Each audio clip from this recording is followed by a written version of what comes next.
The Kenyan President Dr. and President William Ruto recently announced plans to put 370,000 acres of the Galana Kulalu irrigation scheme under food production, focusing on maize over the next 6 months starting this year 2023. In the plans, the National Irrigation Board, NIB, together with other investors through a public-private partnership deal, will prepare 370,000 acres in the project that straddles Kilifi and Tana River counties as a long-term food security measure.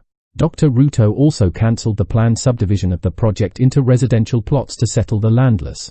He said this during an impromptu tour of the project. Dr. Ruto said that maize and other cash crops will be planted on the 1.7 million acre agricultural project, which was abandoned by an Israeli company after falling out with the previous administration over contractual disagreements. This was President Ruto's first visit to the agricultural project since he was elected in August 2022 last year. In its manifesto, the Kenya Kwanza government had indicated that 3.5 million Kenyans were facing severe hunger.